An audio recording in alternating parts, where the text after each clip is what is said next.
Okie dokie. All right. Again, happy May the 4th if you celebrate. And we'll get started with a couple announcements.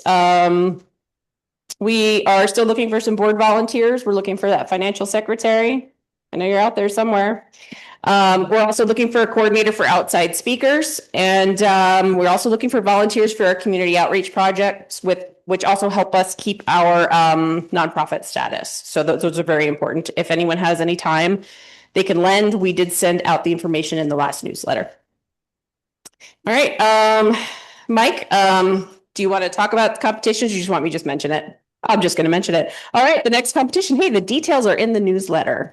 Our theme this time is going to be up close and personal. What's the deadline for that? June 14th, 15th, somewhere in there. It's a Sunday. Yeah. And then the competition's at the end of the month. And we'll have a competition night for that too. Tonight, Ken and I are doing a little film thing. I'm not nervous at all. You shouldn't be nervous. You've done this. I know. Oh, I didn't know. That is true. Well, congratulations for Ginny. She got an honorable mention at the PSA for our last round. So that's kind of exciting. Oh, very good. Well, congrats, Ginny. Our next presentation on the 18th, I believe it is Doug Chinnery, and he's going to be presenting Working at the Edge of Unthought. It's kind of a treatise on abstract and photography. And of course, the rest of the stuff through June is in the newsletter if you're interested. We do have an outing planned on June 13th with Vince. We are going to be in Philly, in the city. The details also in the newsletter. I believe we're meeting at the Terminal Market, and it's an all-day thing. So probably want to RSVP with Vince. All right. Anybody else have anything they'd like to announce? Anybody out in Zoom land? Is there anybody in Zoom land?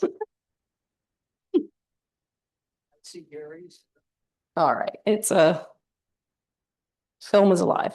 So anyway, all right. So I guess we'll get started with our presentation. And I'm gonna kind of a two-parter broken into three parts. What's that? Yeah, that would, well, again, I'm speaking to the group here. I'm sorry. All right, let's try this again. Go, and I put this in my pocket or whatever. Can everybody hear me now? Thumbs up, Gary. Oh, he doesn't. Thumbs up. Okay, here we go. All right, the presentation tonight is going to be about developing film, and we're going to specifically develop a roll of black and white film. Angela is going to demonstrate that. Before and after, we're going to be talking about different aspects of film, giving you an idea of what's going on currently in film. On the table, both Angela and myself have Angela has brought a number of things in for the group here to look at. Number of different types of cameras, 35 and 120. I have some stuff back here that I'll explain a little bit later as well. So why don't we start very quickly? I'd like to be able to go through the go through the presentation. Those of you about 2 years ago, some of this is going to seem familiar because I did present this as a basic presentation from then. As soon as we get it up. There we go. It's not on my screen though.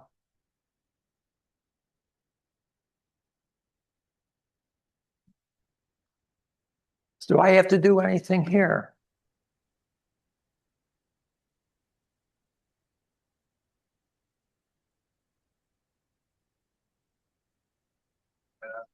That's not going to see this room. That's good. Bumped up if they see the screen. Oh, thumbs up if you can. Mia, can you see the screen that says film is not dead? Yes, she can. All right, good. I can't see it here, so I'm going to have, thank you, Mia. All right, again, film is not dead. And those of you who have experienced film over the last few years know that there's been a resurgence in film interest. It has come about through the younger generations more so than the older people. The younger people have found it to be retro, interesting, different, experimental, all kinds of words that you can use. Romantic is another one. Yes, it is. So we're going to talk about this tonight. We're going to go over a number of different aspects of film and different cameras, different films available, different developers, different cameras you can use. And here's the overview of the topics. Film, first cameras, developing, which we'll talk about, and then turn it over to Angela, who will develop in about 5 minutes. You overestimate my Okay. my reeling of. It'll be very quick. Surprisingly, developing film with the developer that Angela is going to use does not take a long time, and it's very easy and straightforward to do. We'll talk about what do you do afterwards in scanning, and we'll also talk about printing. So first off, let's go into film, and these are some of the common film sizes. And every now and then, one of the old film sizes pops up. There's a lot of craft, and that's the phrase I'll use, craft film people out there who will adapt film to fit different sizes. But these are the more common are 35, 120. There is a lot of 110. 620 is a slight variation, and there's a number of sheet films, and people still shoot 127, if you can believe that. 220 is just double 120. It's just basically, instead of 15 exposures, for example, it becomes 30.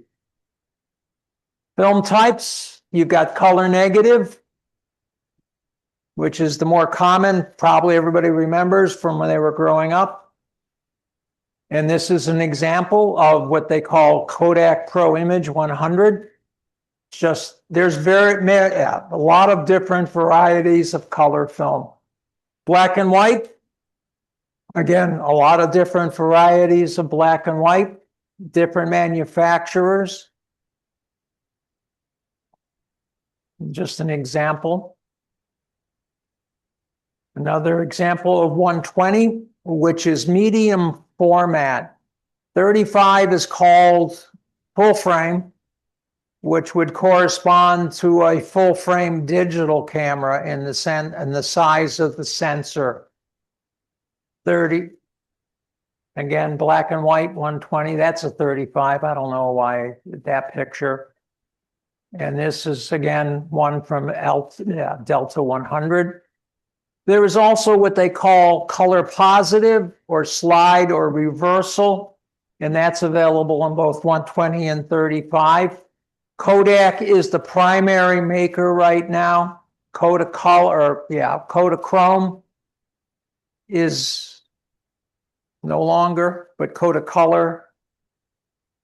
And this is black and white reversal, or I was showing this is a roll. It's not very common, and it's more of a craft, unique way of taking black and white, and it gives you a positive slide. Also out there is film. This is Vision 3. It's used by a number of different movie producers, and it's been in a lot of current movies. Kodak has changed the formula for this and has now created one without remjet. And remjet is the backing that they use on high-speed movie cameras to reduce the chance of sparking, shocks, the kind of thing that goes with electric. Okay, come on. Why isn't this moving? Um,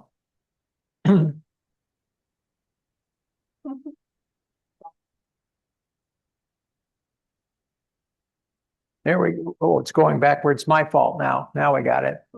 Okay, and this is, and Vision comes in both tungsten for inside normal lighting and also daylight. And there are filters you can use on your cameras so you can shoot tungsten outside. Do you have a question, Jenny? Yeah, so. Film that was used to make movies and now be used to make still pictures. Yes, they Use a cut. Regular camera. Yes, then what Jenny's asking is, can it be used in a regular camera? Yes, they recut it, re-spool it, and then put in the holes and the different sizes. And Kodak is the primary maker of this. It has a remjet, and when you develop it, you have to remove the remjet, though there are some film companies that do that before they put it in the spools. And basically you can develop it in C41, which is the color developer, or you can use the special developer also for this. It gives you a different look than regular color. It's sometimes a little more subdued, in my opinion, than the Kodak or Fuji color, but it's what you would remember from movies. And then again, sheet film for people who shoot full frame, and not full frame, I'm sorry, the larger format, 8x10s, 5x7s. There's still instant film, it's still out there. It's becoming more and more popular, again, among the younger generation especially. And they have little minis, very small pictures that they share. There's still regular Polaroid film too. I just bought some. Yes, there is some out there. Polaroid does not make it. Polaroid is out of business. They don't exist. Some company in Europe bought the patents and is basically making it now and selling it. But Fuji is the biggest one right now for instant. There are over 50 brands available for all types of film. There's also movie film, believe it or not, Super 8, 16. And there's even bigger. They shoot, what, 64, I believe, is the larger size. They shoot that also. Now, let's talk about some of the cameras that are out there. This is a film camera. It's a Hasselblad. It doesn't look like any of the ones that Angela and I own. Okay, she's got a Bronchia, which is very similar. Very similar. Oh, yeah. Yeah. Do we have another microphone? One right there. Oh, this one? Okay, you can add to without feedback? All right. Guess we'll find out. Yeah, we'll find out. We're sharing that screen right now. Well, you can see it's looking at, all they're seeing is the. Correct. Right, okay. They have a side thing, they see Angela. Yeah, okay. There we go. Yep. All right. All right. So actually do have one that's very similar to the Hasselblad, and it's a Bronick S2. So it's a square format. We didn't really go into the different No. sizes and frames and things like Well, that. as we go on. Okay. Yeah. And so it shoots what we call 6x6. It's in centimeters. And it has a separate film back, just like the Hasselblad does. So it's actually a brand new acquisition for me a couple days ago. All right. Various assortments of used cameras are available. Some are called toy cameras, and they are pretty much a toy camera. And I'm not meaning Fisher Price that you can buy it, or you used to be able to buy it at Toys R Us. That's my ad for where I used to work. And they are available. There's a number of them. They run anywhere from $20 to $30 to $100, but they're toy. They're usually plastic. A lot of them are made, Holga in particular is one of the brands. It's made to have light leaks. So you get this weird look, which is also very popular. SR cameras are available used, though some Pentax and other manufacturers are selling now new cameras, new film cameras. And there's some craft people out there making some extremely expensive, not general public film cameras that are not. But the Pentax is a half frame and the Rolly is a full frame, and the Rolly is obviously much more expensive. Typical SLR film looks just like a digital from the front. That's a full frame, medium format 120, and that's the camera I use, the Pentax 645, which shoots 6x4 frames. So I get 15 on a roll. Range finders, which are very interesting to use. And you have one? I have that exact one. Yeah. Pretty big C. Yeah. They're interesting because SLRs are through the lens, which means you see exactly what you're shooting. Rangefinders, your viewer is offset, as you can see, because your viewer is on here. And this is where you're capturing the picture. That's generally like a light meter or flash or something on that side. It depends. Where, you remember what that one is? Oh, I'm gonna be knocking out. Okay, that's the light meter. All right. There's also medium format 620 films. A lot of you, well, you're not in my age group, but a lot of people in my age group, this was a camera that was very popular with our parents. The Argus is one, medium format 620. And the little neat story about that very quickly is 620 is a format that Kodak made for its cameras because 120 was extremely popular and everybody was using it. So they decided to take 120 film, put it on a spool that was slightly different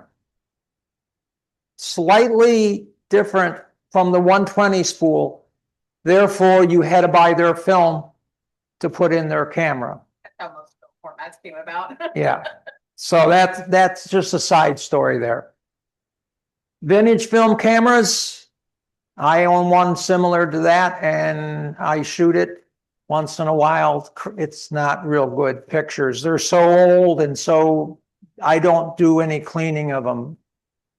Sheet film, kind of the press type cameras. And the larger sheet film, this is probably what people who think of Ansel Adams would think. A lot of people who shoot this now use X-ray film, and because they can cut it to fit. 3D cameras. Kodak made one. Whoops. Kodak made one. There's a number of other people made them. They create 3D stereo pictures, which is kind of neat. Instant cameras, again, with the film we talked about earlier. Disposable cameras are still big. They're coming back, and more people are making them. There's still 110 cameras out there because they make 110 film. Here's the toy camera, Holga. Lomography makes some. There's a number of others, but they're the two biggest, Lomography and Holga. This is a Lomography sprocket rocket camera, which means that the aperture or the opening, the aperture area allows you to see the sprockets. So when you take the picture, the sprockets are exposed, because normally in a 35 millimeter camera, the sprockets are not part of the exposure. Though it's film and it's sensitive to light, so it will record it, this allows you to record it. And this is an example of what it looks like. Not a real good one. I had problems trying to get that to set right. Movie cameras still exist. As I said, they're coming back. There's some new, Kodak has released some new movie film for 16 and 8. All right, you can develop at home without a darkroom, and we're going to demonstrate that tonight. And it's very easy to do. You don't need a darkroom. If you want to print your pictures, yeah, you need the darkroom. Some of the tools you need, and Angela has them up on the table, so when you get a chance, you can take a look. There's quite a bit. Initially, the cost is kind of high, $100 to $200, depending on what you buy and how much of it. You need a changing bag, a tank to develop in. Also, there's a lab box, which is out, which I have up there, which you can take out in the middle of the day, put the film in outside on your picnic table, put the film in, develop it, and you don't need to worry about ever exposing it. You don't have to take the roll out or anything. It just, everything is in there. Argo makes a developer now, a motorized one. It used to be if you wanted to develop your own film, you had to spend $1,500 or more to get one of the big units that everything would work in, keep your temperature, your timing, everything. This is a version now that you can pay for $530 and it develops your film. You need reels, thermometer, especially for color, because color is more heat sensitive. Black and white, it is temperature sensitive, but it's generally room temperature. Black or color is 102 degrees. And if you miss it by a degree or two, it does affect the color rendition. Black and white is much more forgiving. The nitrile gloves, if I pronounce that right, because you don't want to get those chemicals on your hand, though they are not as bad as they used to be. They have come up with a lot safer chemicals than some of the chemicals you used to do. Scissors to cut the film, measurers, a film canister opener or bottle opener works just as well. Or what Angela has is if you don't want to open it, you pull the film strip out. You want storage bottles for your chemicals, especially if you're not going to be developing everything at once. Chemicals do not have a long shelf life once mixed or exposed. This one in particular, as you go through the chemicals, you push down, it takes out the air and helps that last longer.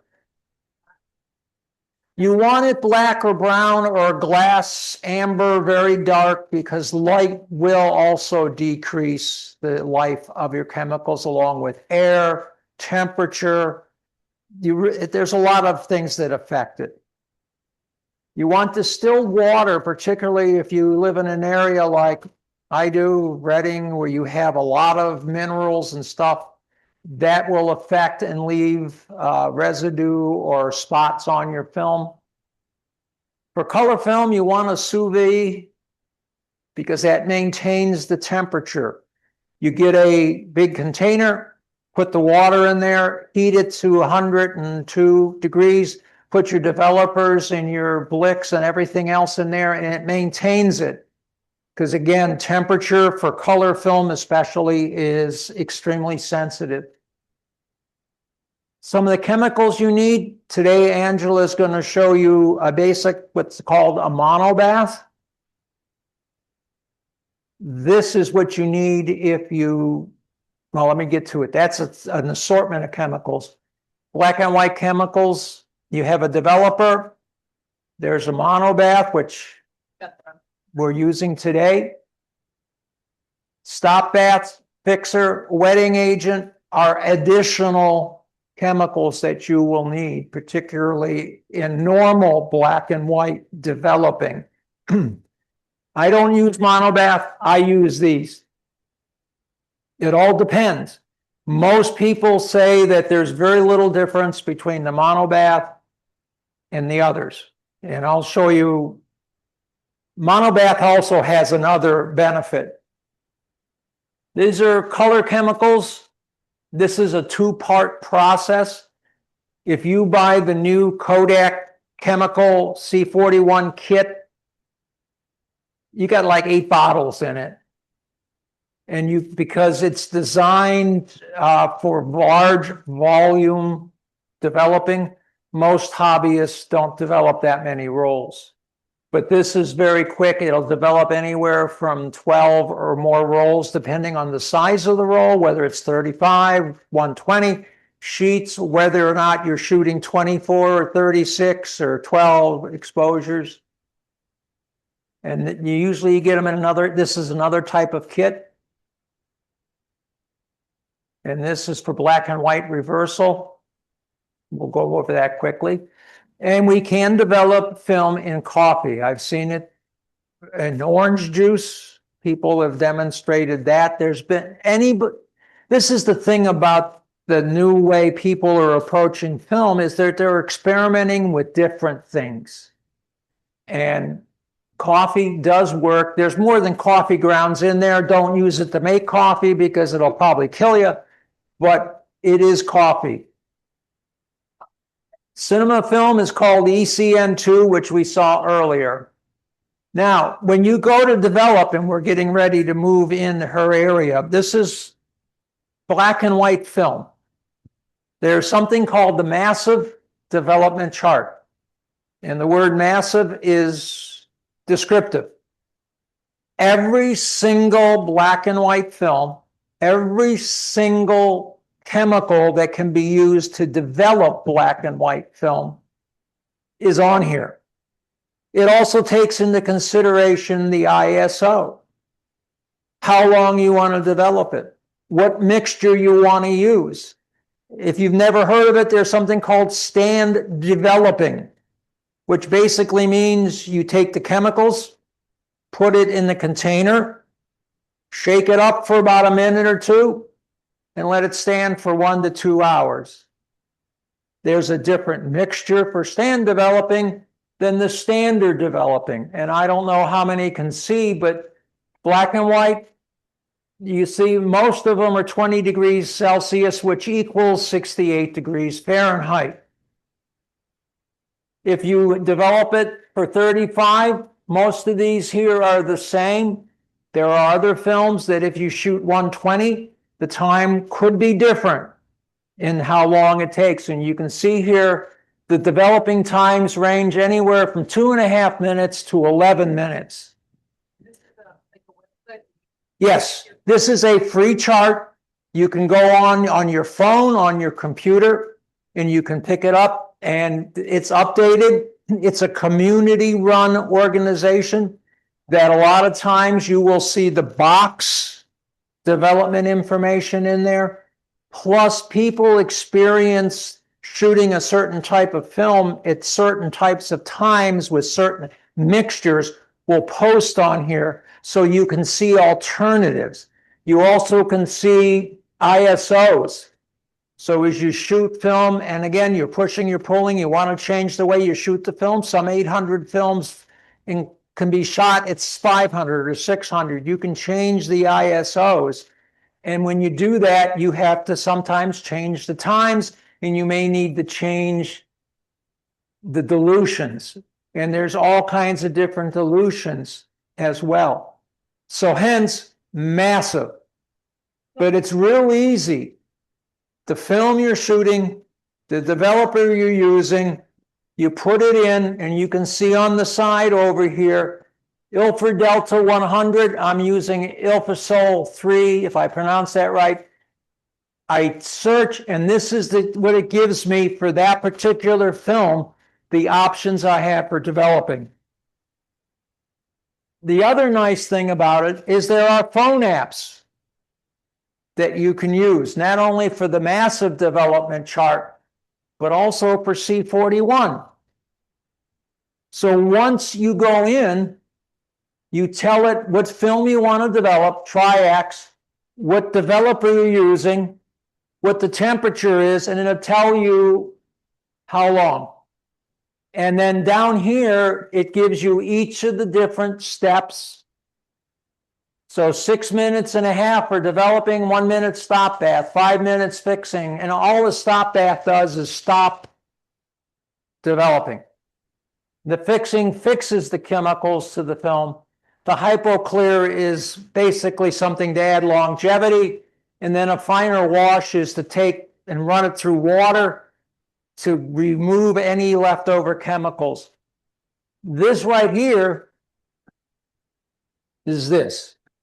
And as you use it, it will turn, telling you how to turn, when to turn, for how long. It's great. Oh, yeah. Everything, once you get this, and this is free also, as the C41. You just sit there and follow it, and it will tell you everything. If you want to use monobath, you can use any chemical you want. And this is for the color. And basically, this one is C41. I've not seen any other one. Cine still seems to be the more standard, though there are plenty of others. And it follows the same idea. How long? And every time the circle goes, and if you hear it, it'll stop. It'll be bing, bing, bing, bing, gong. And you know when to stop. It's audio as well as video or visual. Now, we're going to turn it over to Angela. So, you bet.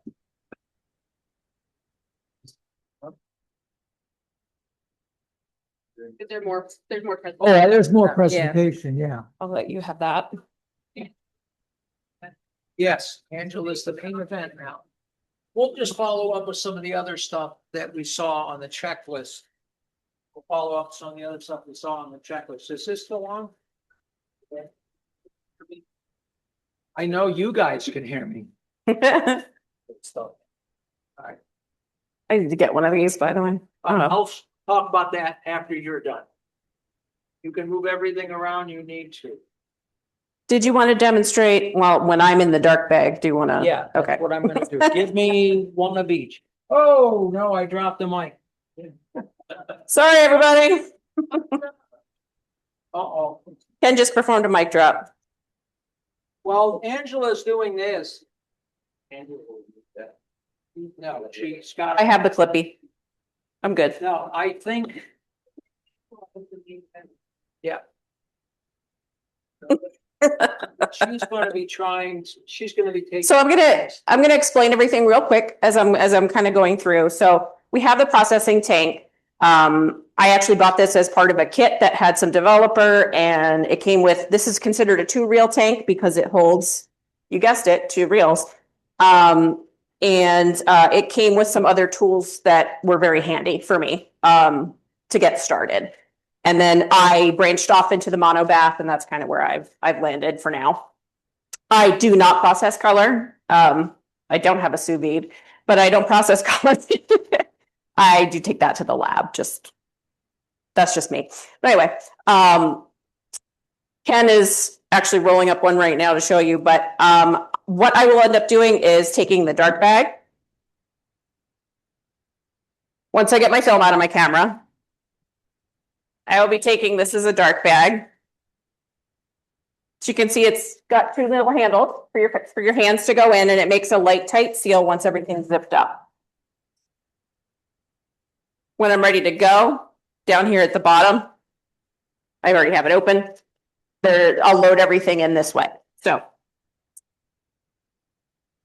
I'll be doing everything in the dark bag, and you'll just have to imagine it. But Ken's going to do the rolling because it'll be more entertaining than watching me work in a dark bag. So Yeah. I want to show you a little different between what Angela's using and what I'm using. These are Patterson reels. It's the same concept as what I have. Oh, I can't do it. I'm going to put it down here and speak loudly. Patterson reels, this is a third-party reel. The difference is, and my problem was, as you roll the film onto the reel, there's a very small area that the film has to catch. Which, when you use it a lot, it doesn't matter. You get used to it. I never got used to it, so I spent some extra money and bought these, where my area to load the film is so much bigger. These Patterson reels are adaptable to anything from 110, 120 to 127 to 35. All you gotta do is open them up and turn them. Yes, and I used mine for both 120 and of course 35, which is what I'll be doing tonight. So what you need to do in the dark bag, as you're gonna be doing, once you pull the leader out, And that's what I'm gonna do now. I'm actually gonna pull this leader out. So this is a leader, like a retrieval tool. Because I like to save my canisters for posterity. I'm working on an art project with those, long story short. Or you can, if you buy film in bulk, which is a possibility as well, you can load them up and reuse your cartridges. So we didn't address that. I didn't put that. you didn't put that in there, no. Loading, no, because that's a little. That's a little advanced. When you're just as addicted as I am, you might want to go that way eventually. I have not yet, so. It's extremely money saving to bulk load. Yes, You can definitely. save probably $1 to $2 a roll at least. And that's over and above the money you save by developing yourself. If once you spend the money to buy all this, you can develop a roll of film for less than $5, sometimes $3, depending on the cost of the original film. What would it cost if we said it? It varies. I mean, for us local folks, we use retro, well, I use retro photo and it's about, I want to say it's about $10, 10 to 12. I think it's $12 with the scans. Yeah. And that includes processing, whether it be black and white or color. Doesn't include pushing or pulling the film, which means changing your exposure levels like you would in like Lightroom or something else. You could do that with the film ahead of time. And like I said, they'll give you high res scans too. So.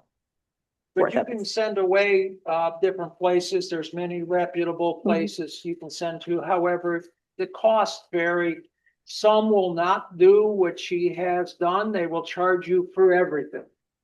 They'll start out, oh, developing is $5 a roll. Oh, you want your negatives back? That's another $5.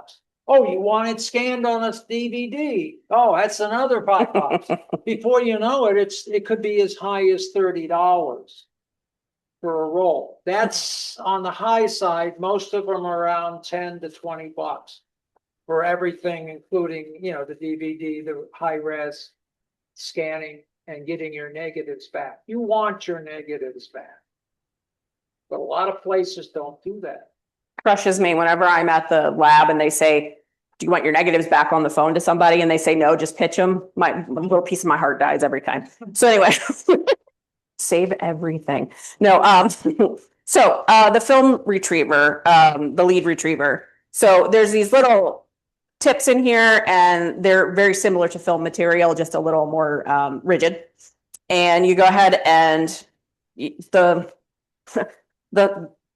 area where the film comes out of, you're going to insert that in there. You've got, and what happens is when you push these, they come up. So there's actually two of them like that. So what we want to do is get that film in between so that we can pull it out. Now, I am not perfect at this. I will say that right now, but we'll see if I can do it the first time this time. So I'm putting both of the leads in there. Oh, actually, I'm sorry, just one of the leads in there. And I'm going to start turning it until it, I don't know if you guys could hear that out in Zoom land. There was a tiny little click. So once I have that, I'm going to push the second one in. I'm turning it to hear the click again. Very tiny. I do back up a little bit because I find that helps me a little bit. And then here we go. You ready? Didn't work. So it's magic. It didn't work. Is a skill to be able to pull the leader out. Only because I'm doing it in front of you guys. Not really. Which is also why I use Canon. But then you can't keep it in. No, and I'm not gonna get into bulk loading. That requires a lot more money investing. Plus you're buying 50, 100, 200 foot rolls, which can cost hundreds of dollars. And you have to have leftover canisters. You have to be able to tape it. There's a lot of steps to it that if you have a dark room, it becomes a lot more manageable. If you're using a dark bag, it could be, What's that? oh, they can't. Oh, you'll need the mic. Yeah, if you're using the, Is it on? there we go, that works now. Okay, if you if you're gonna bulk load, thank you, Angel. I just got an editorial comment from Angel. I deserved it. But yeah, if you bulk load, there's a lot of procedures. Darkroom makes it easier. The dark bag makes it hard to work with it effectively, and there's a lot of steps. But it's very interesting. If you shoot a lot of film and you have a darkroom, it works. All right, well, Angel is doing that. Let me demonstrate again what's going to happen. You didn't know you get a comedy show free with this, did you? Are you, is it hearing? I'm gonna, basically, this is something, again, you do in the dark bag. You have to practice it. One of the things you want to do is the first time, buy the cheapest roll of film you can find. Take it out of the roll and then put it on the reel and practice where you're standing so you get used to it. Because you can't see it. So you have to know what to do by feel. And trust me, in a dark bag, when you've got all the components that Angela is going to put in there, feeling around is something, and organizing it is something that you're going to need to do. You need to know where your reel is. You need to know where your film is. You need to all those things so that I have the you can can open. do that. Just in case anybody was curious. You do this dark, you don't have anybody in there. No, you don't. Red light. No. No, You you cannot have can't a red use light the red either. light Nope. for film developing, only film printing. Okay, and again, that was the 35. I'm going to put it together to do a 110. 110 or 120 is a little more challenging. It has a tendency to really curl, Yes. as you can see.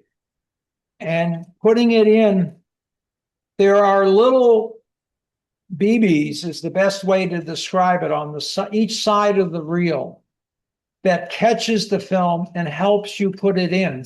It needs to space out so that the developing chemicals can work between the film. And when you get this done, you'll see that there is spaces. And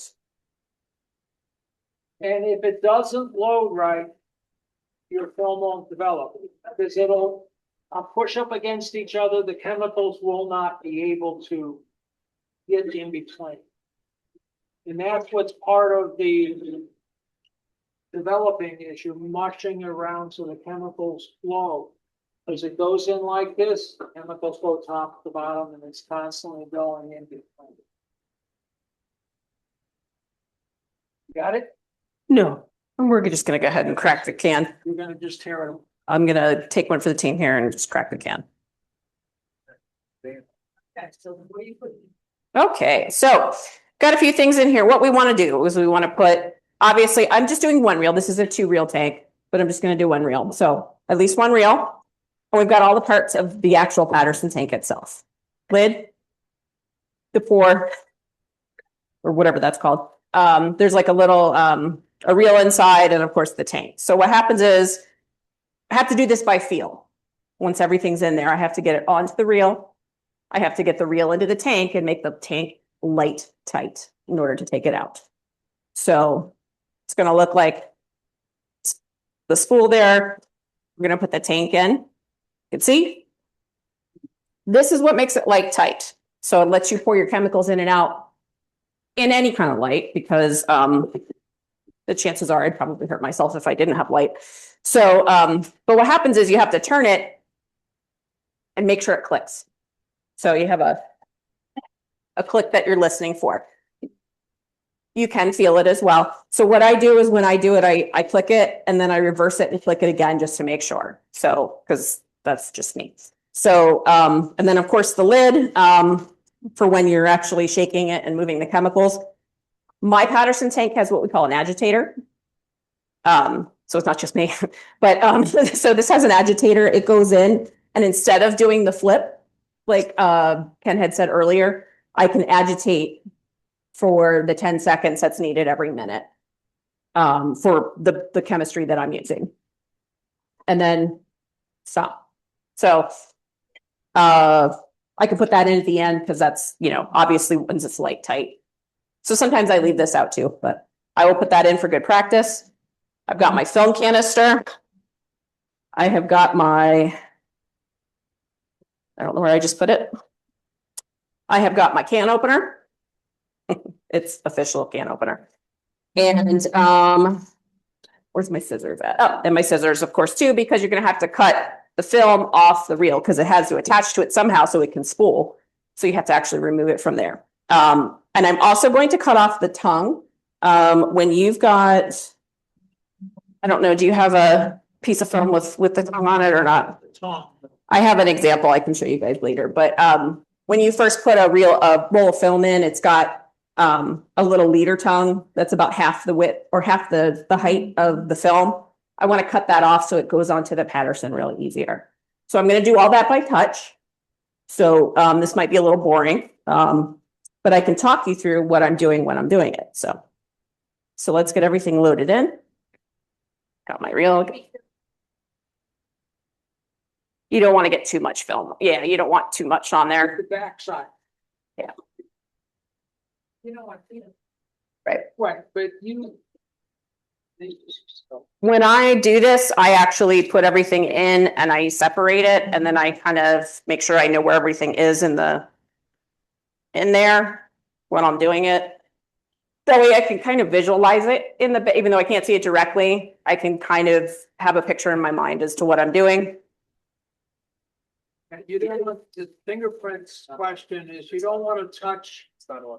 I just turned it on. Okay. The fingerprint question. Yeah, you don't want to touch the emulsion side with your fingers, which is the dull side. The shinier side is not. This is where all the chemicals are that you're removing. This was the exposed side, so. So I'm gonna go ahead and zip this up, but this is double. Is it battery low, maybe? Yeah. So,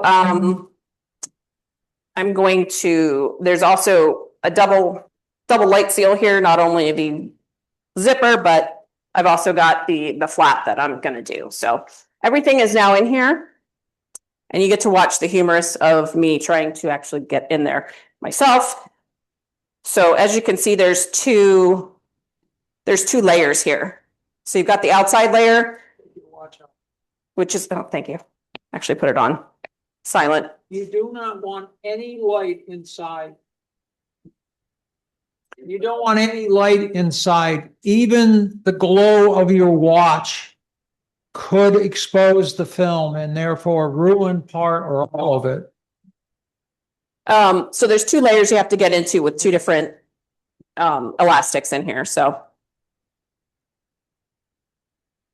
the fun part's getting the second hand then, in case anybody was curious. As she's doing that, there are many different developing on that penny. There are a couple of different developing bags out there. You can get something as big as for $1,200. Oh, okay.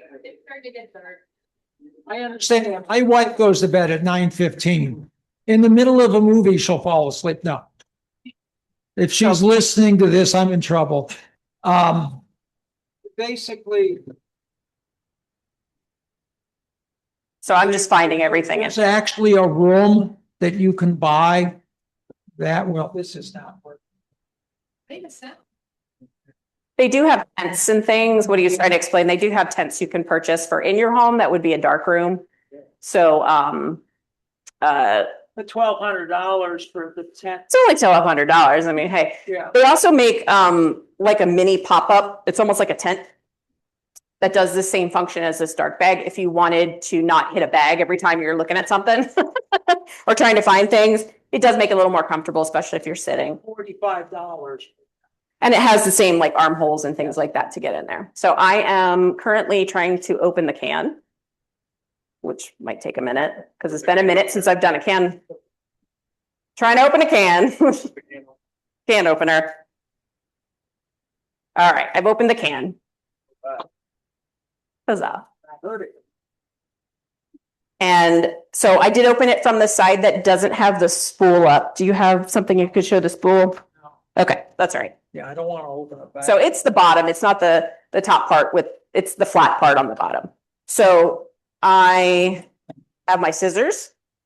And the first thing I'm going to do is feel for that, that leader that I talked about and hope I don't cut my fingers off. So, I have one in my bag. We're good. All right. So that's gone. I'm just feeling it, make sure I actually got it because there's been times you don't. So now I'm going to look for the Patterson reel. There it is.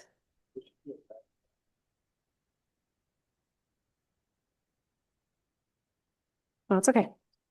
So now I'm feeling for those little nubs on the Patterson reel itself.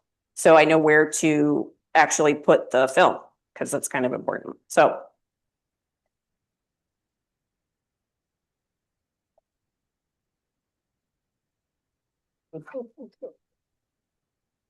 thanks for the peanut gallery today. I really appreciate it. It's helping me so much, Bob.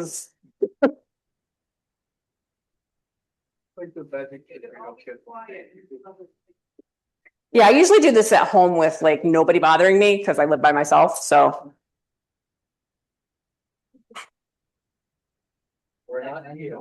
You got that teacher look. We're not here. I do. So I am looking for those leads. And I was distracted from the peanut gallery. And the peanut gallery's name is Bob. I know. Ah, you're killing me. I know. No.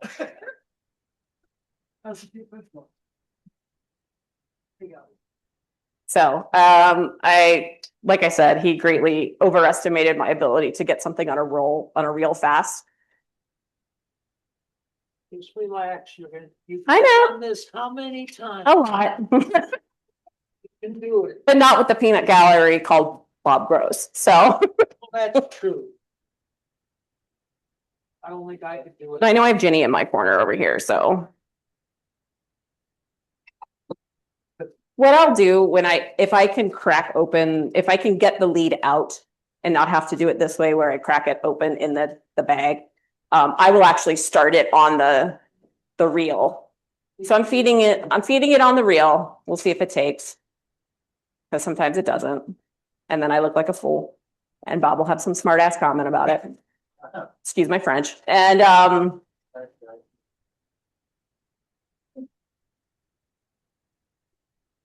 nope, didn't get it. So what I'm doing, I'm trying to get it on so that it feeds it through. So there's little ball bearings down below the notches that when you twist the one side, it'll help kind of get it through. So I'm feeling it on there.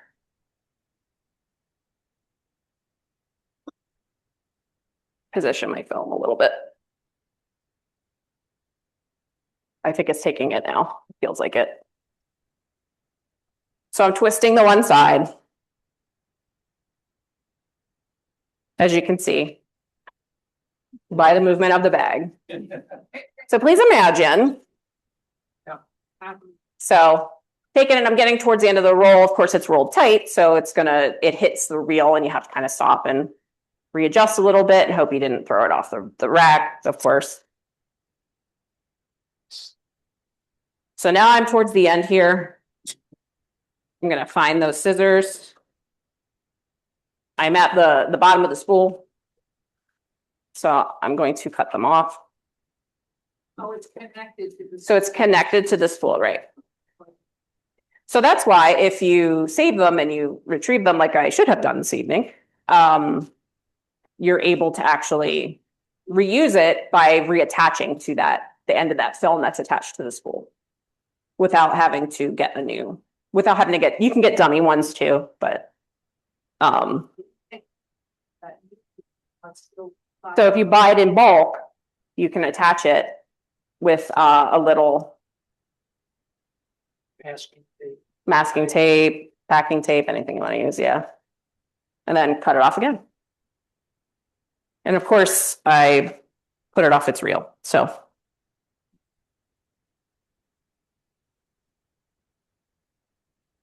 Old school, we had 6 people in the dark.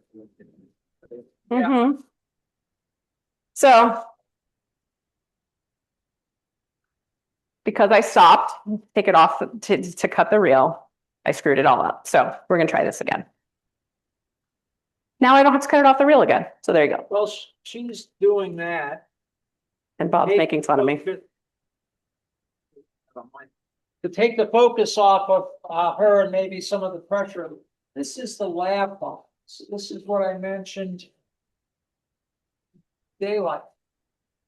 You don't need a dark room. You don't need the bag to load the film. Just imagine this. There's a canister here. You put the canister into this. There is. Oh, that would be, yeah.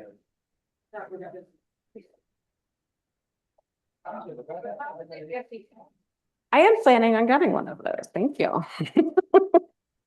Trying to get this back out. I put it on.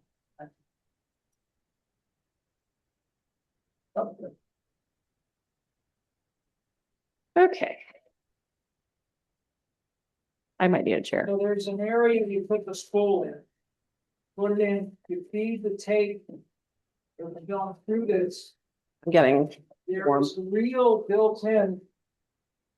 And you take the roll.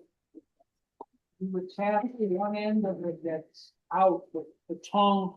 You gotta cut the tongue, but you also need to retrieve it out of the canister unless your camera.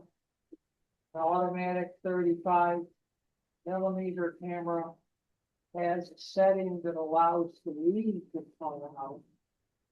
But by leaving the tongue out, you ever heard of light peeping? Light peeping is something that happens with a certain type of film, usually film that's thinner than the standard Kodak or Ilford, generally craft films. And you leave it out, light can come through very easily through the film itself, the polyester or the polybase, and then believe it or not, it can go all the way to the first picture on the roll. Now, it doesn't blank everything because like with light, it just goes in where it can get in, just like water. The easiest route it goes, the light gets in. So you can get streaks on the side, you can get streaks down the middle, you can lose entire frames. So even if you took it out of the camera, left the tongue out and put it directly into here, that amount of time if the light could get in. It could on that type of film. Those films, when you buy them, and again, most of them are available through a place called Film Photography Project. They are a lot of European films that they buy. I'm thinking it's this reel. What's wrong with this reel? They'll tell you in the description whether it's a light, the danger of light peeping or not. And you gotta be very careful. You load it in the dark, you unload it in the dark. You do not do it in daylight because of the danger. Now, I've done it in daylight and not had problems. I've done it in daylight and had problems. So I don't shoot that type of film anymore because it's just basically, I don't want to lose sometimes.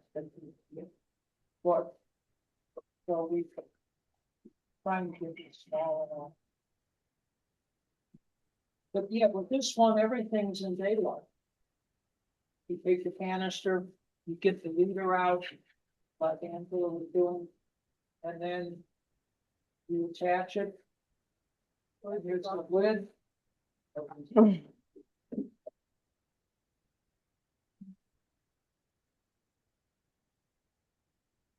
Back this, I'm gonna kind of do this. Yeah, this is not easy for the people at home, I realize. But there's a knob on the side, so you attach that clip to the end of the film. You need this. For you. Yeah, I know. Well, it's not doing it right, but you put the lid on. Once the lid is on, it's like tight. So you can do mono bath like she's using, or you can use the regular chemicals for black and white or color. You leave the lid on. Once you wind it forward all the way, it goes on the reel. You can hear it. And again, this is a developed roll, so it's not exactly the same. But you'll get to a point where there will be resistance. You don't want to pull it anymore because then you could basically pull it out. But the neat thing about this, there's a blade built in. You push this, it cuts the film off. The canister stays in here. Then you can develop. You pour the chemicals in, you do the timing, pour them out, pour the next chemical in, and when you're done, you open it up, films develop. Pull out the canister, add it to your collection. If you look. Yeah, I actually had to take a break. So what I did was, because I had the lid in there, I was able to take all the guts out of the tank, and I put the film in there with the lid on so I can change. I think something's wrong with my reel. I'm gonna switch my reel and see. But sometimes I just need a little break. So you get frustrated, you need to stop.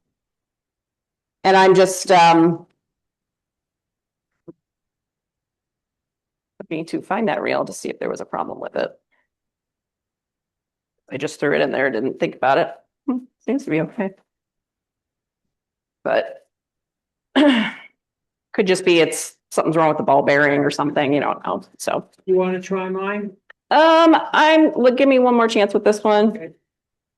So like I said, I tucked everything into the tank, made it light tight by putting the lid on it. That's why you should always put the lid in.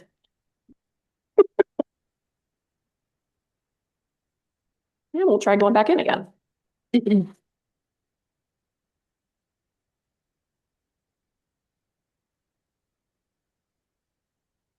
While she's doing that, also with the lab box, as it's called, this is about a $200 piece of equipment. When it comes with a 35 and a 120 cassette. If you buy it with just the 35 or the 120, you're going to end up, I think it's around 159, 179. Basically, but the 35 is the one I use the most. The 120 is a little weird because of the curling again that 120 experiences. You have, I didn't bring it with me, but there's another chamber in there where the paper comes off. If you're familiar with 120 film, there's a paper backing. That's what shows you the number of the film as you're Through the window. advancing and taking pictures. And I that's can show, I have sometimes, some film that's loaded in my 120s that I can show you guys. That paper backing. In action. and 220 doesn't really have the paper back the same way. This would be, the 220 is the double thickness of the 120, and the 220 then fits on the same size roll as 120.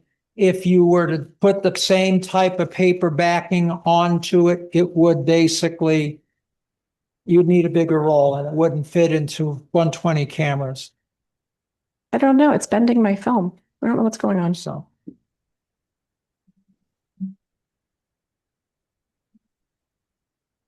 It's only because I'm here today, that's all. No pressure. Sorry, folks, this is the boring part of the presentation, should be the exciting part. No, but this shows the types of things, the learning curve that you have to work with when you start developing film. There is a learning curve. It's not, I mean, I'm standing up here reeling these rolls onto the reel. I've done it. She's done it hundreds of times, so to speak. It doesn't always work the first time. For the 12th time. You know, those little ball bearings can be tricky. The middle ones I've never developed with, but people say they're better than the plastic Patterson, the steel tanks. They're also more expensive, not a heck of a lot more expensive, but they are more expensive. Oh, You can still get those steel reels brand new. They're still selling them. They are not cheap, but if you go online,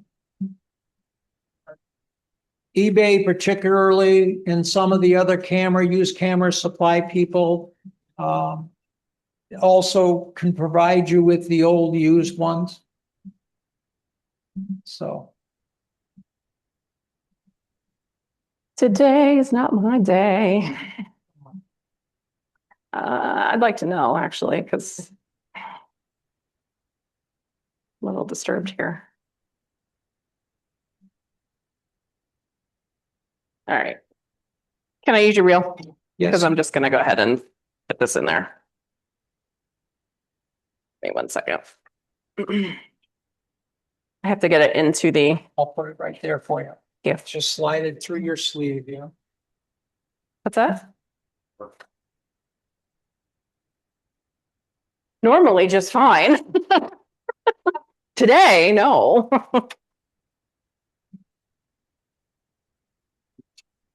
It also gets a little warm in there, so And this way. just a little bit.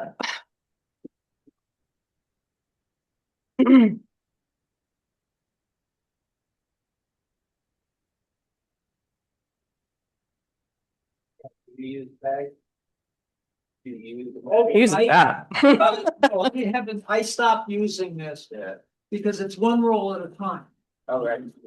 That's all you can do, 120, with what she's got, 235 or 120 can go into what she has. I have one that I can take 335s and 120s. So I can develop quicker, my wife does not What a like knee. me spending 8 hours developing film because I have a tendency to shoot a lot of film. And when I do, I don't develop it right away. And I save it because I don't like wasting chemicals. Chemicals can be a little more expensive depending on what you buy. And if you buy liquid, the shipping is like $20. If you buy powder, it's 10. It's because of the restrictions on liquid chemicals. It depends on where you buy from. B&H is usually pretty good with Yeah. shipping. I buy a lot from Cinestill. Because I like the Cinestill 41, and I buy my black and white chemicals from anybody who happens to get them to me as fast as I need them. And they're relatively moderately expensive. They're not real expensive. Ilford or HC 110 for Kodak, it doesn't matter. That's the nice thing about the massive development chart is they have an entire list of every developer. And with very minor exception, you can use any developer with any roll of film. Now, the caution is that if you're shooting a T-Max, a fine grain film, black and white, you don't want to use a developer that doesn't match with helping to develop fine grain. Oh, look, So it's on. that's where the better people or the more professionals, they will match up the developer to the grain. Your stop baths and your fixers, you can use anybody's. As a matter of fact, you don't even need a stop bath. You just rinse it with water. It's basically stops that, but stop bath, Kodak will tell you you need it because they sell it. Vinegar water. Yeah. Yeah, what is it, the acid? Yeah. basic. It's a chemical. Yeah. Like that. It, You did it. Outstanding. Yeah, it took 2 seconds with your wheel, of course. The, I'm gonna get one of those. I never used the water. I've always used the stop app. That's how I learned following the steps. So I still follow it. And, I'll leave these out if anybody wants to see what we were talking about with the attachment.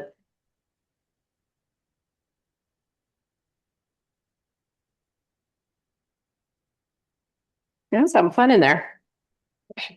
wow, we got a lot of little pieces floating.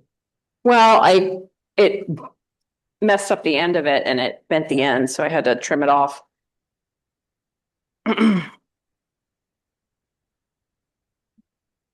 Okay, so that was entertaining.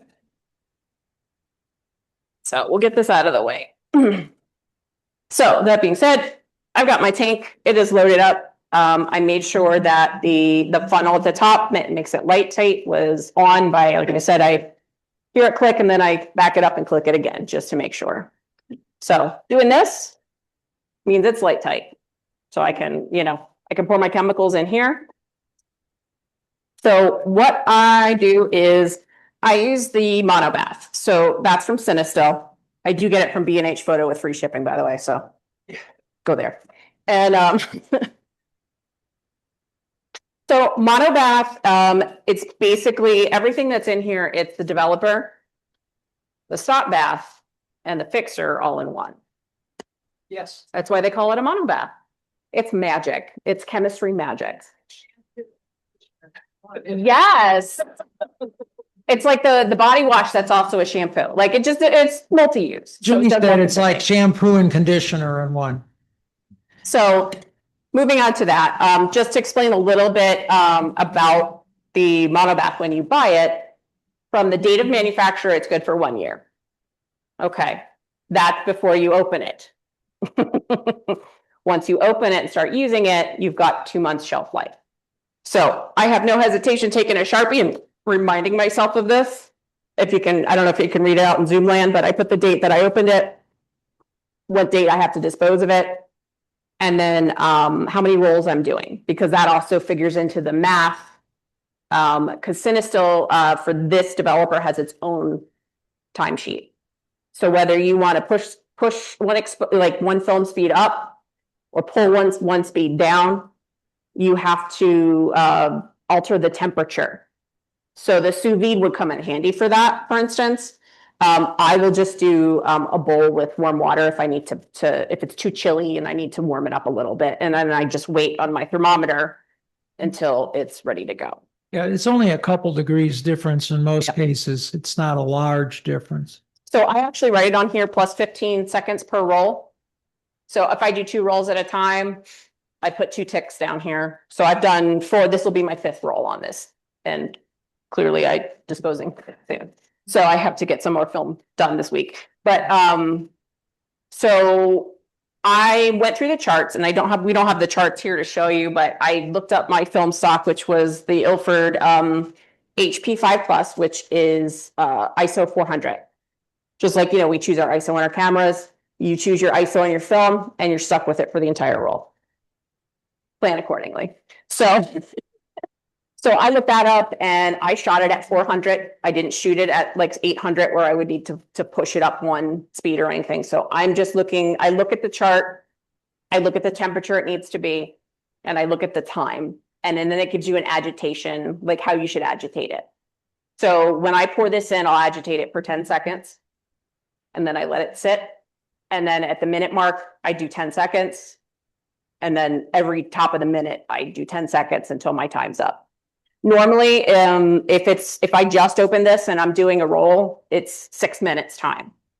And the temperature should be between 70 and 80 degrees Fahrenheit, not Celsius, Fahrenheit. So what are you doing every 10 seconds? Agitating it. So the little agitator that I bought here, or you can do what Ken had explained earlier, where you're flipping it. I just prefer this way. There's less bubbles and things, so because you're not swishing air around along with it as much. there's also the chance of less leakage when you use True. that as opposed to True. the inversions. Yep. So I leave this out until I'm ready to agitate. The Patterson tank, if you flip it over, it has like a little chart depending on how many rolls can fit into it and what kind of film you're doing. So on the bottom, it says, if I'm doing a roll of 35, I need 290 milliliters in here to fully immerse that roll, cover it for agitation and things like that, so that you don't get, spots that don't develop. They also have 127. And then they have 120, I'll need 500 milliliters if I was doing that. But because I'm doing one roll of 35, I need 290. I make it easy and round it up to 300. When I do two rolls, I do 600 just to, because I ain't gonna find 290 on this thing. So I am gonna stand up for this. Sorry, Angel.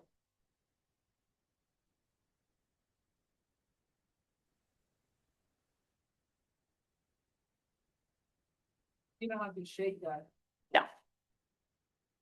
Does the police potency over those? It can. Reach the plus. Bob asked if it can lose the potency over the 2 months, and it can. I went a little gonzo on there. Now, the monobath is good for X number of rolls for black and white, as she said. Most other black and white developers are a one-use only developer. So it's a one shot. There are some you can mix and then dilute and then add the water and move on. But you make a gallon, let's say, and you take and mix that again after you've mixed it initially with the developer, and that becomes a one shot. But you'll see a lot of one shot developers in black and white. So I'm gonna pop my thermometer in there and get a good temperature on it to see if we're in the range. I have a feeling we will be, but just in case. And then you could use the phone app. I don't. I like to disconnect a little bit in the analog life. And I just use a little kitchen timer that has 3 settings on it. So I have automatically set the first one to what time I need. And I already did, it's 7 minutes, because normally it's 6 minutes. I did 4 rolls, 15 seconds a roll. We're at 7 minutes. You can leave it in a little bit longer too, and it won't hurt anything. And then I do a 5-minute rinse, which I will do back in the back. And Ken can talk about something equally as fascinating as that. So better. I did get a 3-stage timer for when I'm doing enlargements and things with my enlarger. So that's another story for another day. So I am good. I am right at 70. So we're going to go ahead and get this in there. Here's my agitator. Okay. So I go ahead and pour that in.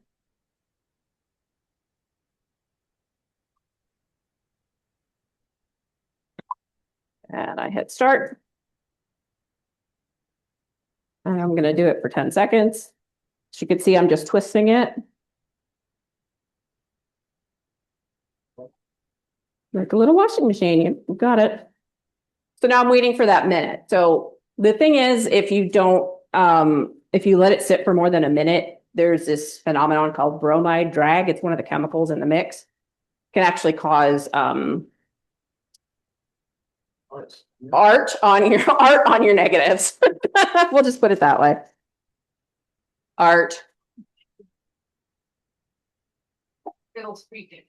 Basically, yeah. So I'm waiting for that top of the minute just to kind of. Is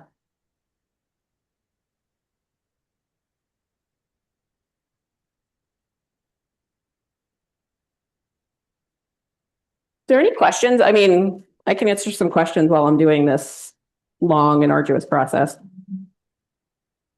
It's very relaxing when nobody's staring at me. When you do it at home, are you listening to the music or? I don't for this. I usually I kind of just tune into this without, sit quiet. Yeah, with using Sometimes I have the TV on. timer, because of my hearing aids, Bluetooth works great. I can sit there and I can hear the clicks, I can hear the buzzers, and I can move on Plus, it's a visual. You'll see it advancing as it gets closer to completion. And I really like that. I used to write everything down for every single roll. And I would do that. And I would go to the massive development chart and I'd find all the stuff, write it all down, put it on the mirror in the bathroom, do it until I discovered, gee, I can do this. Yeah. And now everything, all I got to do is enter my temperatures, the film and the developer, and it tells me. And as Angela was saying, the developer will, what's the word? Lose its potency over time as each role is developed. So therefore, as she mentioned, she adds time. The same thing is in color, especially because the color films are not one shot. When you buy, for example, the C41 Cinestill, it will tell you this is good for 12 rolls, and that's it. But every time you add, it's a 3%. And there's a chart you can use that tells you, okay, that equates to if you're developing 7 rolls and this is your 8th roll, you've got to add 30 seconds or 40 seconds. So you can get up there to 10, 11 minutes if you're developing the same type of film to reach that 8 when you started at 6. It all depends on how many rolls you're doing. And that, again, because the developer dilutes over time, you need to expose it more to the developer so it can develop the film. That's what you're doing. The fixer and the stop bath, it doesn't matter. It's the same time regardless. So Angela, are you gonna pour that developer back into your container again? Yes, I'm going to turn it.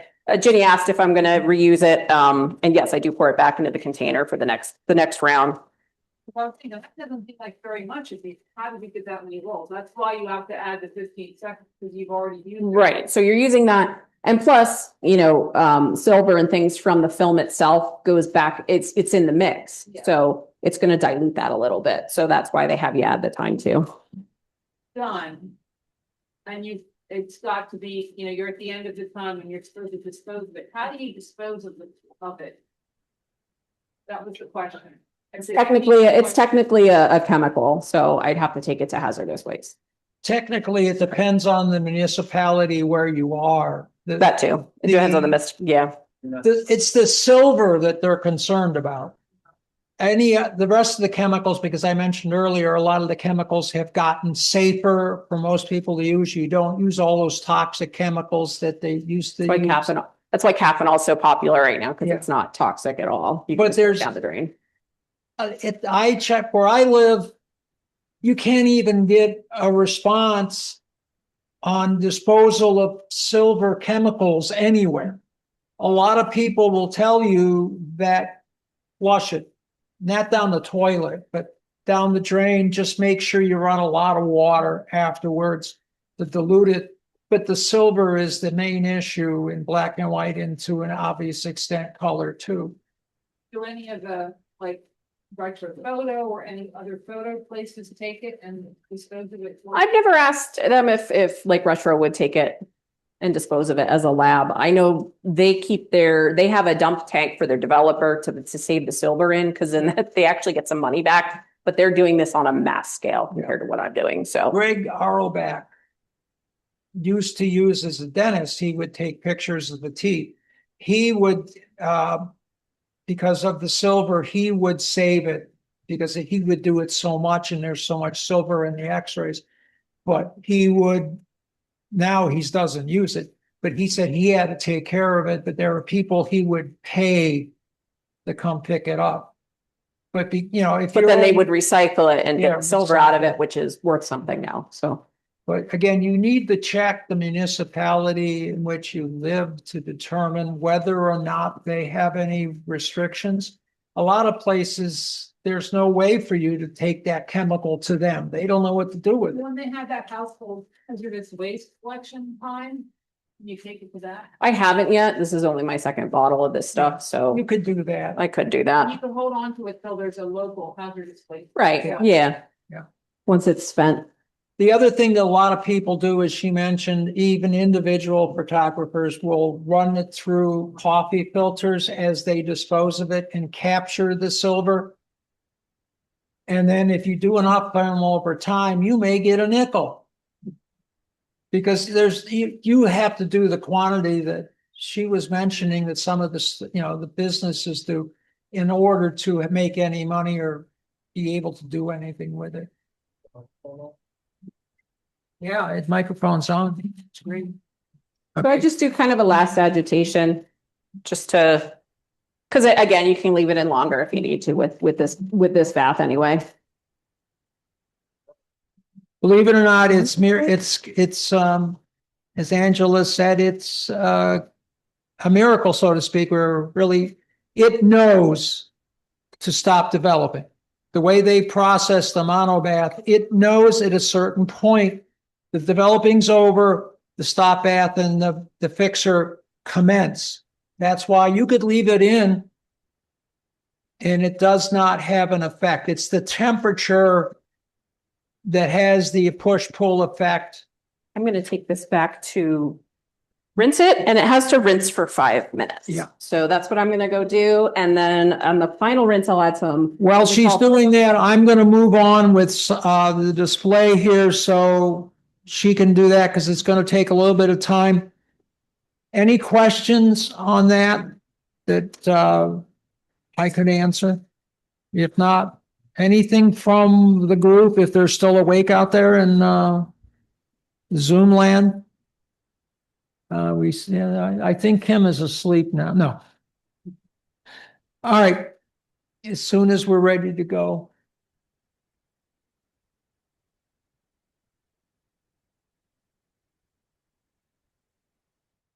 Okay, Angela's developed the black and she's back now again washing it. And again, the purpose of that is to remove any chemicals left over on the film. Okay, I'm not able to advance. Oh, here we go now. Okay. All right, what do you do with your film afterwards? Well, number one, I don't want to do any disservice to the developing businesses. You can take your film, as we talked about, to a developer. There are costs associated with it. They will also scan it for you for an additional cost. But scanning and printing negatives, if you do it for me, I don't take it out anymore. I used to have a place that I paid $5 in Easton. He went out of it. Well, he retired. He didn't go out of business. You can buy a flatbed scanner, which if you talk to the real hobbyists, this is not the best way to do it. It's not going to give you, no matter how good the scanner, the pixels and the sharpness that other methods will give you. But for people like myself and most people that are in it on their own, this is a very good, inexpensive method of scanning your film. There are different programs, some of which are loaded into the scanners, others you can buy separately to develop your negatives.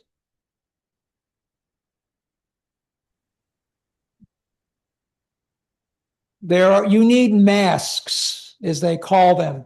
And if you talk in Lightroom and Photoshop, they talk of masking too. This helps focus the film.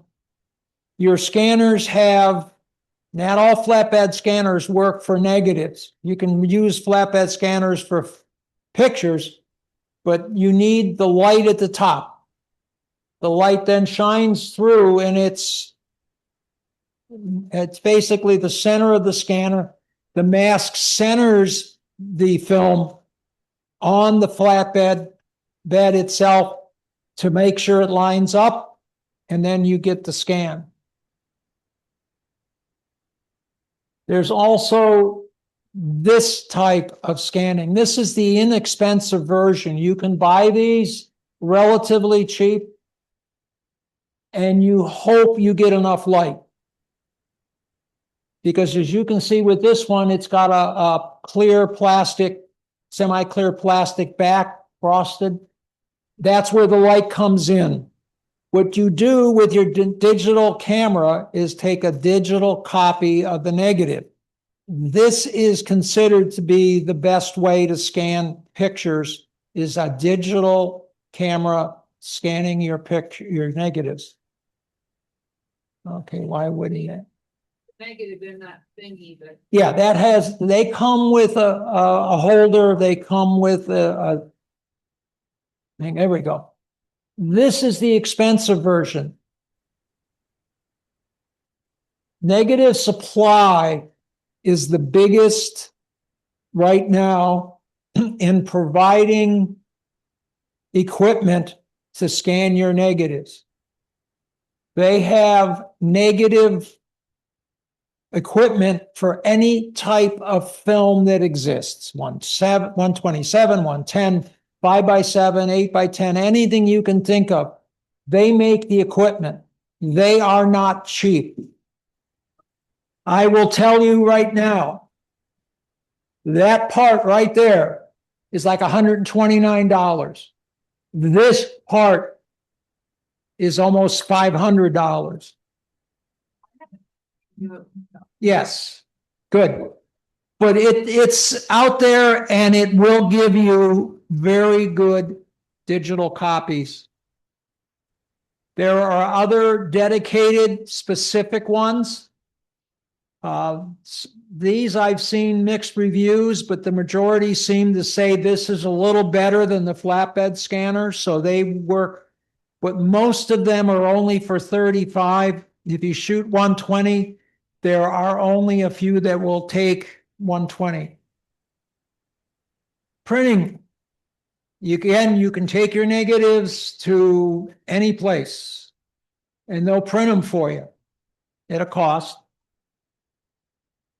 Or you can do it yourself. And now we're talking more money. Epson and Canon, and there's a reason why I don't show HP.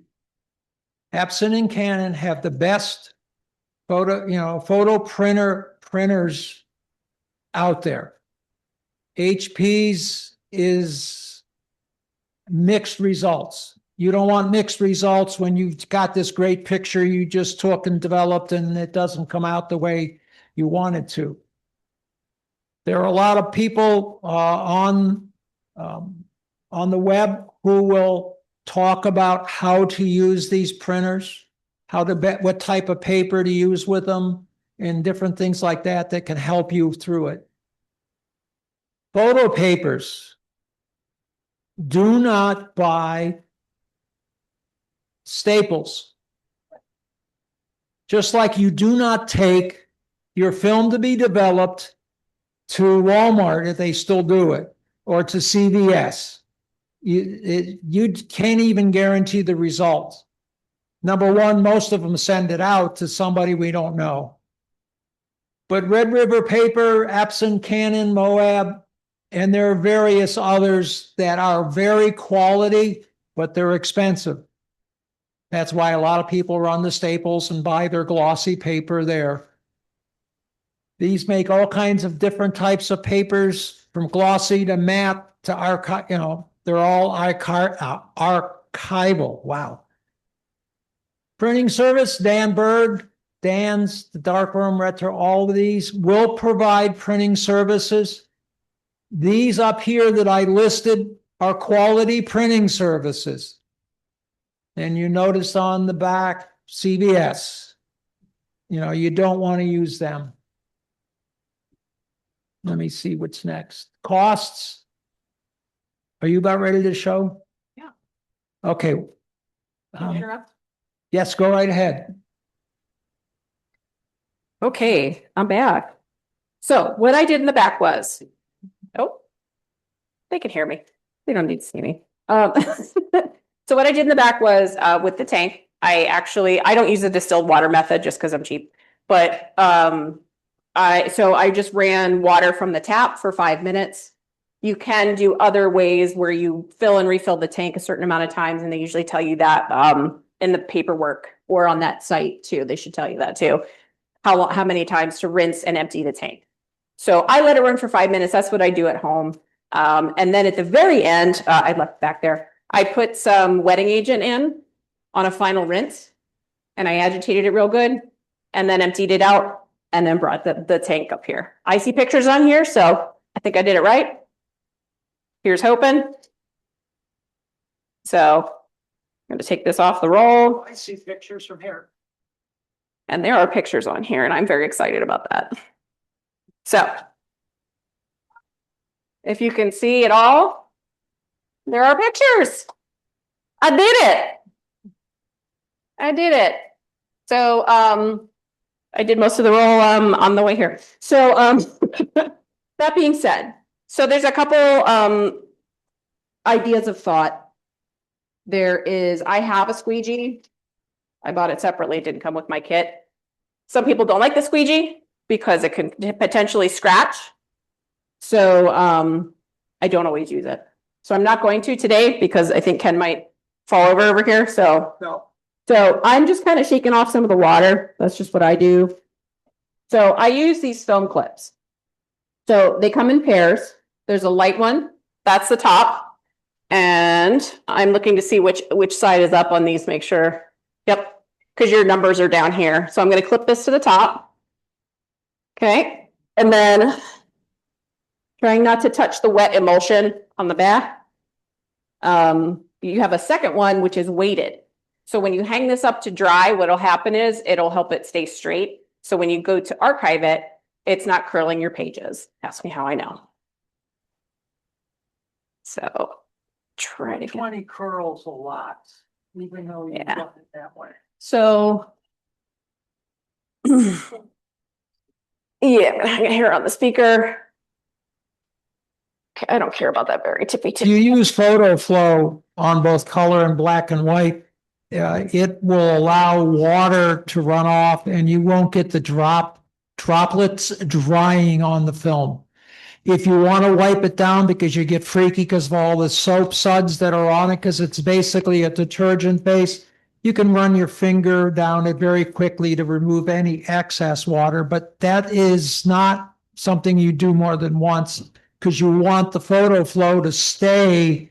So as it dries, the water runs down and runs off. I've had some water drops even using the photo flow. Sometimes I get them because I live in the land of hard water like most of us do. Yeah, and when they're usually on the, I've never had them on the back side, the emulsion side. I've always had them on the film, the shiny side. So when it dries, if I see that while I'm cutting them down for storage or to getting ready to scan them, I have, I don't know where I put them. I have white gloves that I use to handle when I do my scanning. And when I do that, they're in there. I'll actually just gently, with the cotton white glove, just kind of try to rub that off, and it doesn't scratch, it doesn't do anything. So Yeah, It's a little there are bit PEC version, pads, but- as they're called, PEC pads, and there's solution you can also use that helps. But the PEC pads have no lint on it, so that's something you want to use. So one of the things I wanted to talk about quick, since Ken actually already talked about, I'll do a quick and dirty on my scanning method for archiving. So this is my Olympus camera. Yay, Olympus. And what I've got here is a setup that I bought. It was like $100 online. It wasn't very expensive. This is strictly for 35, and it also has a slide holder if you have, the slides, the old-fashioned slide mounts. It'll also hold those as well. There's a separate. So this comes out. You put your film in between here. Make sure it lines up. I stick it in here. I brought it along, but due to time, I have a light pad. You need some kind of consistent light source. So I use a light pad, and then I literally just stand this up on the light pad. That way all my shots are consistent. I put it on the highest. It needs to be plugged in and stuff. There's more to be done with that. So thanks, Angel. And then what I do is I just make sure it focuses really well. And then, or it looks good in focus, I should say. You do have the letters from the film stock on there on this version. So that's what I usually use to focus in to get a really good view. And then I have an automatic or a shutter release cable. So I'm not touching and moving it. But trust me, if you touch and move it, I have to rescan all of my ones from the foundry that I took the other because I was tired and I wasn't paying attention. So they're all blurry. In addition to that, with the light pad, it's nice. I mean, they're like 15 bucks on Amazon. I use them for other crafts, but you can actually take your sheet of negatives and a jeweler's loop, and you can look at your negatives. So I went, wow, I took a whole bunch of blurry pictures when I was at the foundry. I actually stopped and looked, and I pulled out the light pad. I took my jeweler's loop and looked at this and went, oh no, I just scanned them like, like I had too much to drink. So that being said, for storage, I have a binder specifically for my film negatives. And then I cut them. I have a little device that's got a backlight that helps me cut them so they're not all wonky, but you can use scissors as long as you have a good light and you're not cutting into your actual negative, like the actual picture itself or exposure. So as you can see, when you don't hang them straight, they curl. These actually hung straight, and then I didn't put them away right away. So, but these are, for instance, from the foundry that we just went to. So you can put them on the light pad. And if we want to do that here before we go, you're more than welcome to. But I buy these in packs of like 25 to 50. And that's what I store them in. And then I store them in this binder. And if you wanted to see a difference between size, if you can see the size of each picture, there's 6 pictures across on a full set, right? There's only 3 pictures of 120 in the 6x6 format, if you can see the difference between the two. So when you're shooting 120, if you think of it like if you think of this as like maybe like a 8 megapixel, this is like a 20 megapixel. Just making that up as I It's go. also the difference But- between a full frame, Right. a medium format DSLR. in So you the can make- ASPC, yeah. Larger prints off of this because again, your megapixels, your quote unquote megapixels are higher than versus this. But I still get quality prints using my camera. My color stuff I have done by, like I said, the lab, and they scan it for me. So, but I have a similar setup to this for my 120 as well. So If that's it- a macro lens that I use with that, and that gets you the best outcome. If you ever seen any of the old Civil War pictures, how sharp they are. That's because they were shooting 12 by 12, in many cases, size negative. So it's just a better quality. The larger the film, just like with digitals, the bigger the camera, the better the shot. So anything else? We can go move on and let them look at the stuff we brought. I think that would be great. All right. Does anybody have any questions out in Zoom land while I'm here? I don't know. I know we put Kim to sleep. We already determined that. Is Kim reacting, saying, no, I'm awake? No, she isn't. All right, let's move on and we'll finish this presentation very quickly. And then we can talk about what's up here.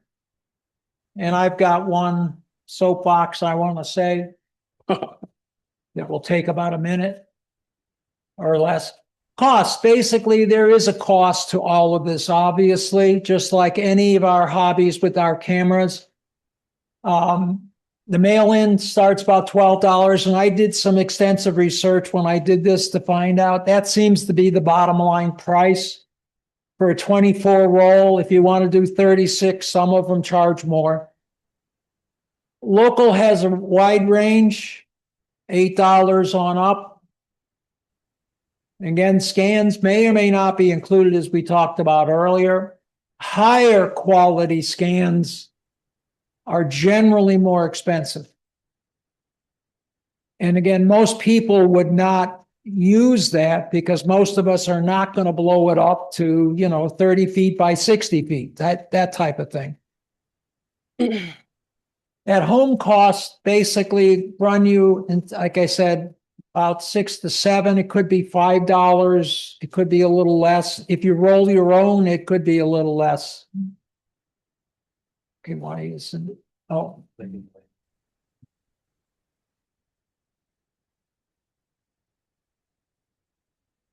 Okay, something's wrong. Why am I not? I'm hitting the forward arrow.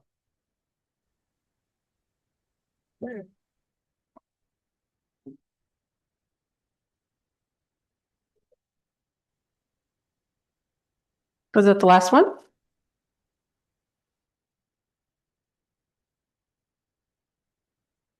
Yep, that's the last one. Oh, that's the last one. Why? Okay, great. I thought I had the end, thank you on here, but I guess I deleted it. Yeah, thank you. Yes, thank you all. For you. All right, come on up. Take a look at the stuff we have here. My soapbox is this. And please bear with me as I talk about it. Those who shot film, very familiar with Kodak. Kodak filed bankruptcy, I believe in 2012, 2011. On their way back. Sold their film, sold the film distribution to a company that was called Kodak Alaris in England, who then, when film was dying, sold it to a private equity company who started, as most private equity companies do, tried to take as much money out of Kodak Alaris as they could. Meanwhile, as Angela said, Kodak is coming back. Film is coming back. For a year or so, Kodak could not make enough color film to meet the demand. Kodak since has brought back every roll of film to Rochester. Kodak Alaris is still selling film, but now they have called their film Kodak. They've repackaged it, they've rebranded it, and they're selling it. This is made in Rochester. This says Kodak Alaris, the exact same film. This film was $1 cheaper than what Kodak Alaris was charging. That's at the time. I don't know how this is going to shake out, but Kodak is back on some very sound footing. And that's my soapbox. Thank you. Come on up. So when you look. Zoom land, I don't know if we can zoom. You kind of- But it's close to looking through here.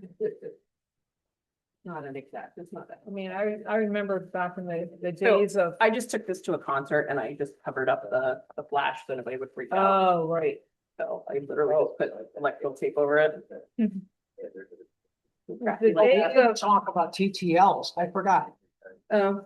TTLs, that's this camera, that camera, and that camera. You, here, Love looking. through there. yeah, look through oh, that, yeah. and everything is reversed, and it drives you nuts. This is a manual SLR, and I know she has a bunch of them. I don't have a rangefinder I brought, but she does. At two.